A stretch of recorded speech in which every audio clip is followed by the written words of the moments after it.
संभल में हिंसा के बाद अब जिले में भले ही शांति हो, लेकिन राजनीति में इसकी आग ठंडी पड़ने के बजाय बढ़ती जा रही है, क्योंकि अब नेताओं का संभल चलो अभियान शुरू हो चुका है और उत्तर प्रदेश का पुलिस प्रशासन उसे किसी भी हाल में रोकने पर अड़ा हुआ है। जैसे आज समाजवादी पार्टी का डेलीगेशन संभल कूच के लिए अपनी पूरी तैयारी करके बैठा था, लेकिन प्रशासन ने इस एजेंडे को पहले ही कदम पर रोक दिया और कई नेताओं को नजरबंद कर दिया।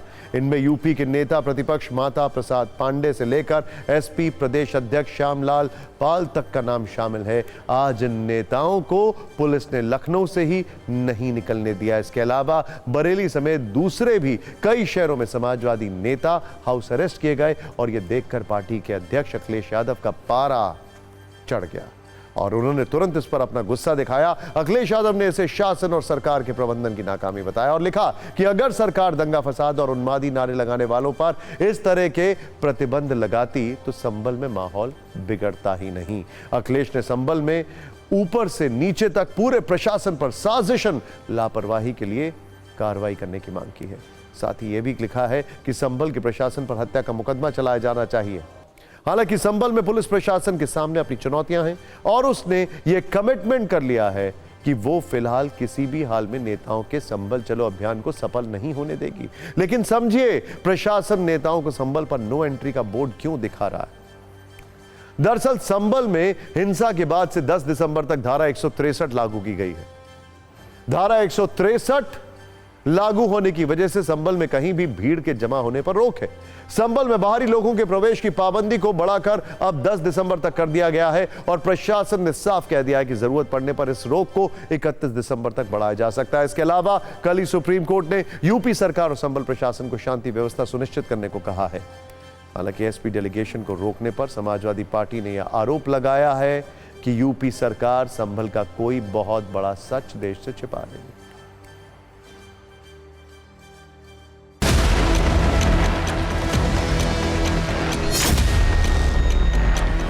ये माता प्रसाद पांडे जी का घर है और उस घर के बाहर बीती रात से हैवी पुलिस डिप्लॉयमेंट है और घरों के बाहर इस तरह से गाड़ियां लगाकर ब्लॉक कर दी गई हैं। ये पुलिस की गाड़ियां हैं जिससे पूरा रोड ब्लॉक है, गहमा गहमी का माहौल है, भारी संख्या में पुलिस बल तैनात है यहां पर और तमाम ऑफिसर्स आके समझाने की कोशिश कर रहे हैं कि हम आपको जाने नहीं देंगे।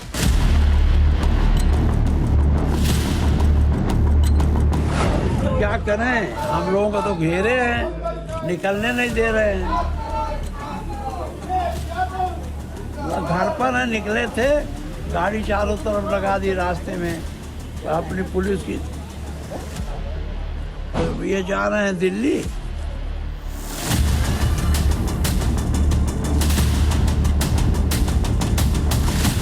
डेलीगेशन नहीं जाने दिया और कब तक अंतर्गतवा डेलीगेशन या लोगों को मिलने तो आप देंगे ना। अखिलेश जी ये बताइए कब तक आप ये भी कोशिश करते हो कि पूरे संभल में टीन लगा दो। याद कीजिए लखनऊ में टीन लगाई थी, क्या संभल में भी टीन लगा देंगे? हर जगह बीजेपी कभी भी शांति नहीं चाहती। देखिए, समाजवादी पार्टी के मुखिया अखिलेश यादव जी को अपने गिरेबान में झांकना चाहिए। संभल की जो घटना है ये समाजवादी पार्टी के संरक्षित अपराधियों की देन है। जो संभल के अपराधी हैं वो सब समाजवादी हैं। अखिलेश यादव जी को प्रदेश की देश की जनता से माफ़ी मांगनी चाहिए। हर स्थिति में हम वहाँ कानून के राज को मेंटेन करेंगे। ये उसको राजनीतिक पर्यटन समझ रहे हैं।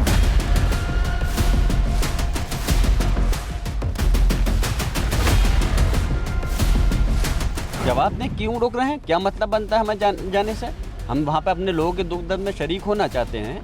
हम सही रिपोर्ट लेना चाहते हैं कि जो लोग इसके अंदर इन्वॉल्व हैं, जिन्होंने वहाँ पर माहौल को ख़राब करा है, जो पुलिस प्रशासन के अधिकारी इसके जिम्मेदार हैं, उसकी एक पूरी रिपोर्ट बना करके माननीय राष्ट्रपति अखिलेश यादव जी को सौंपना चाहते हैं, जिससे कि आगे की हम कार्रवाई कर सकें। प्रशासन प्रतिनिधिमंडल समाजवादी पार्टी के माध्यम से भेजना यह एक नौटंकी है, वोट बैंक साधने की राजनीति है। संभल की घटना घटित हुई है, वह कोई दंगे की जैसी स्थिति नहीं, वो समाजवादी पार्टी के सांसद और समाजवादी पार्टी के विधायकों के द्वारा जो वर्चस्व की जंग है। हाई कोर्ट का जो जस्टिस यहाँ आए, उसका गठन हो आयोग का और गठन होने के बाद में वो यहाँ आए, वो देखेगा, वो बताएगा किसकी गलती किसकी नहीं। प्रशासन हम संभल की जनता पर आरोप लगा रहा, संभल की जनता कह रही है कि इसको कोई आयोग बना के इसकी जांच कराया जाए, सब दूध का दूध, पानी का पानी हो जाएगा। करें ना, हिम्मत करें। वैसे एक बात तय है कि संभल पर सियासी गर्मी अभी और ज्यादा बढ़ने वाली है, क्योंकि ये तो अभी शुरुआत है। कल पुलिस ने बरेली में मौलाना तौकीर रजा को हिरासत में लेकर उन्हें संभल जाने से रोका था। आज संभल जा रहे समाजवादी पार्टी के नेताओं पर भी पुलिस प्रशासन ने नजरबंदी कर दी। ऐसे में सवाल यह है कि 2 दिसंबर को कांग्रेस के नेता संभल कैसे जाएंगे, क्योंकि उसने भी संभल कूच का क्योंकि उन्होंने भी संभल कूच का ऐलान पहले से कर दिया है और कांग्रेस के नेताओं की लिस्ट में खुद कांग्रेस सांसद राहुल गांधी का नाम शामिल है।